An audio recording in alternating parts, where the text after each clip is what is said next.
At mga ka-farmers, dito nga pala sa pag-i-spray natin,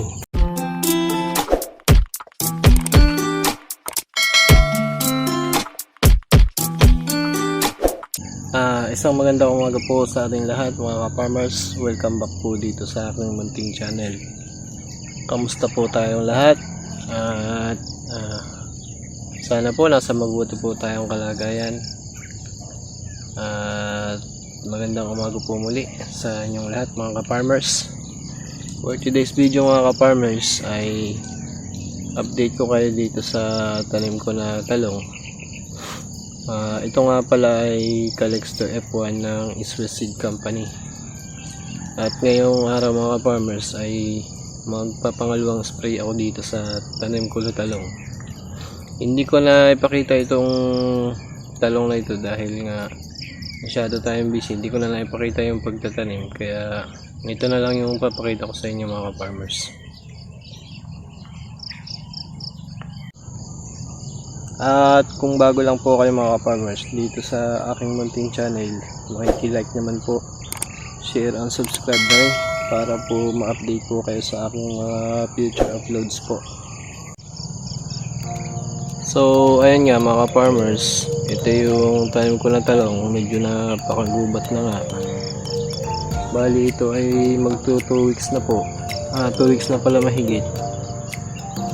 Itong una, ito pala ay kulangin 3 weeks na. Tapos kahapon ko lang ito naabonohan. Nagabono na po kami dito.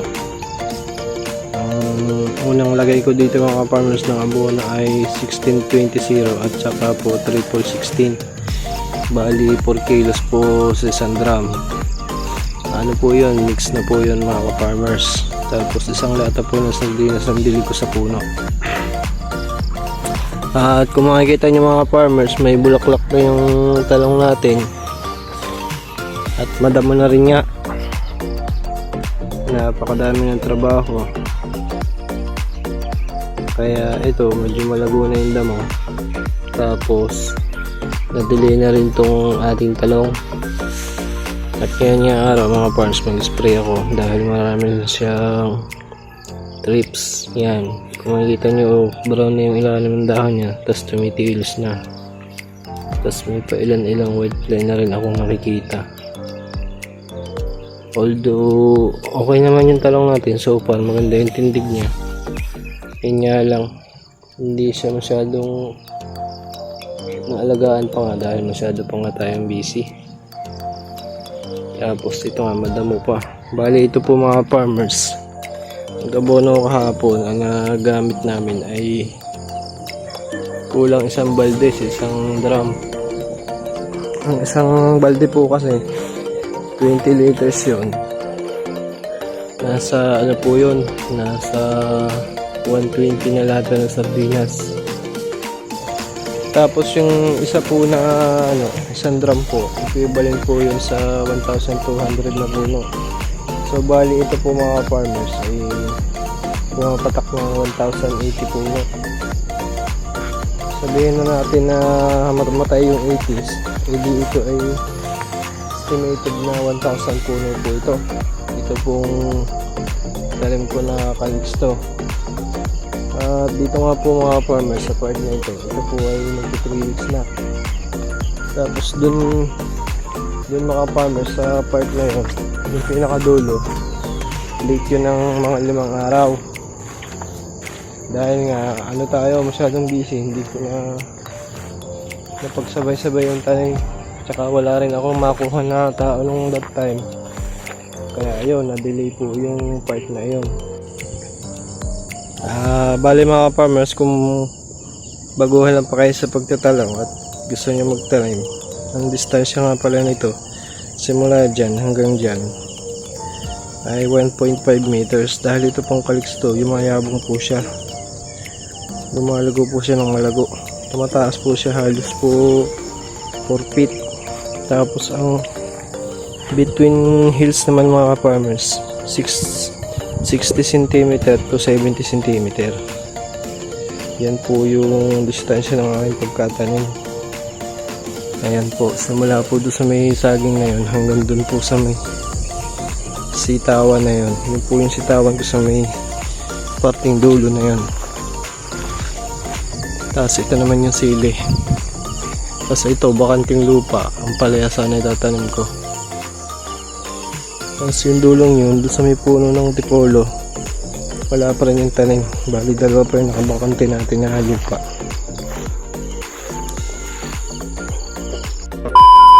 Ang mga produkto po ang aking nabanggit ay ginagamit ko sa aking gulayan. Hindi po ako nagpo-promote at wala po akong bayad dito. Ito po ay binabahagi ko lamang. At mga ka-farmers, dito nga pala sa pag-i-spray natin, ito yung gagamitin ko ng mga insecticide. Bali, dalawa pala yung insecticide na gagamitin ko dahil nga madami ng trips. Ito yung isa kong gagamitin. Ito yung Telluride active ingredient na abamectin. Magaling po yan sa mites, sa trips. Diyan po yung mabisa. Ang timpla nga niya sa 16 liter ay 20 ml to 50 ml po sa talong. Ayan po mga farmers. Mga isa sa trips, leaf hopper, fruit and shoot borer. Tapos samahan ko na rin siya ng alika.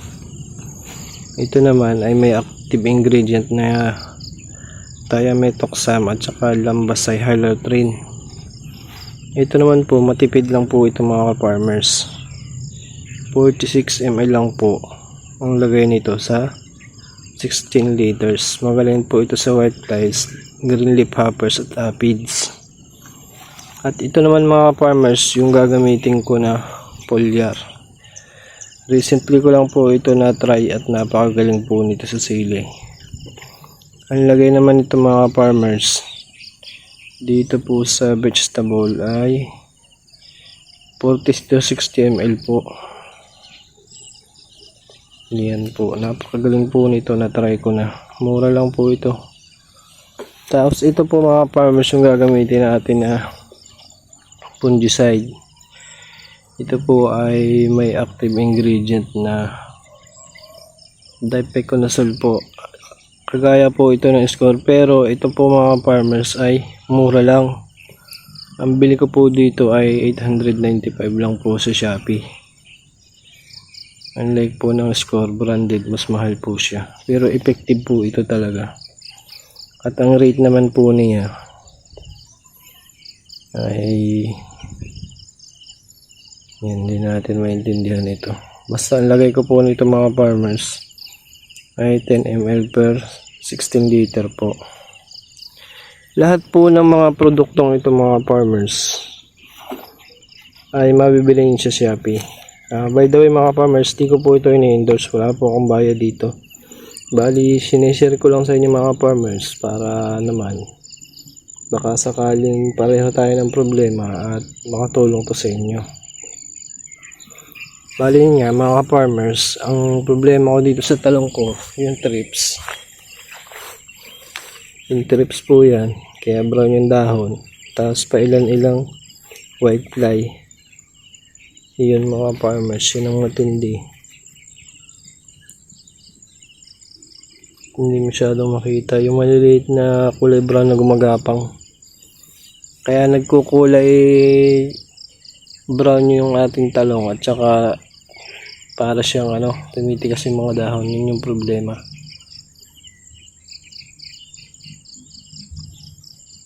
Pagkatapos ko nga ba itong sprayhan, ko na i-grass cutter ko na to para maganda, sabay ipapakultivate na natin. Mga farmers, tips nga pala sa pagtitimpla ng insecticide. Bago natin paghalu-haluin mga farmers, lagyan muna natin ng tubig. Lahat po ng mga product po na yan, pwede po na i-mixing. Hindi lang po pwede lagyan ng mixing. Ayun pong mga farmers, hindi lang pwede lagyan yung copper based fungicide. Ilagay ko nito mga farmers ay 16 ml. Bali, dalawang takip siya kasi yung isang takip equivalent siya sa 30 ml. Dito po ang kulay niya, kulay green po.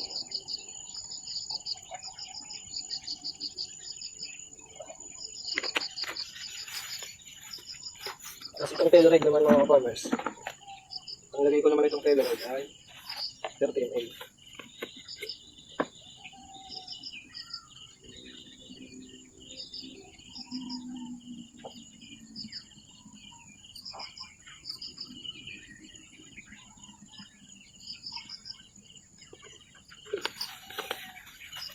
Itong alika mga farmers, yung umilang lagay ko dito.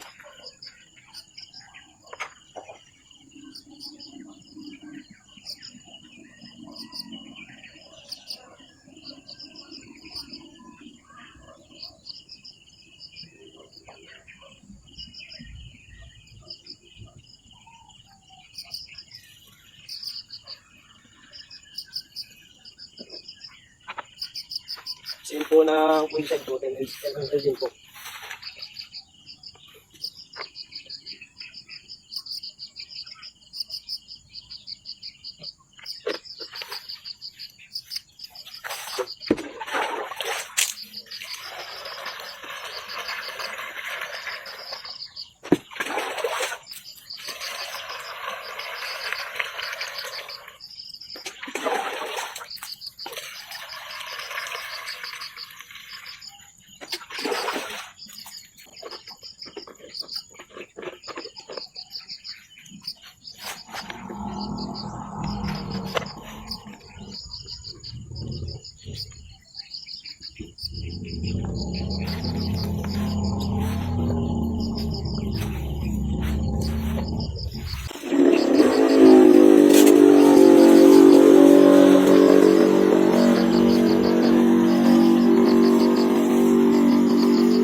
Yun po mga ginamit natin mga ka-farmers ay puro pang saking insect. Dahil yun nga yung problema natin.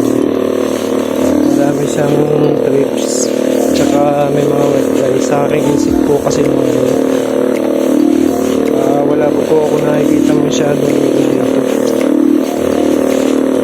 Tapos mga farmers, kapag after 3 days, banatan uli natin. Kahit yung abumiti na lamang. Para po talagang mapatay natin yung trips. Kasi hirap po yung pagdumami. Yun po talaga ang nagpapabagsak sa yielding ng talong. So, bali mga ka-farmers, pangalawang timpla ko na. Ito, ang ginagawa ko paligong-paligo. Para talagang mapuksa natin ang mga trips dahil talagang mapanirang ng mga trips. A few moments later. So ayun po mga farmers, tapos na po tayo mag-spray at mag-grass cutter naman po tayo. Bali mga farmers, dito sa 1,000 higit natin na talong, paligo yung ginawa kong pag-spray at nakagamit ako ng 2 karga dito sa aking knapsack. Bali ulitan natin yun ng 3 days.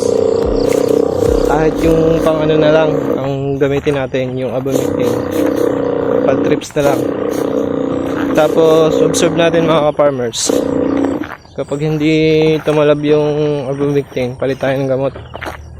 Bili tayo ng Pegasus o kaya ng Kotetsu para maano agad natin yung populasyon ng trips. Masag po agad natin.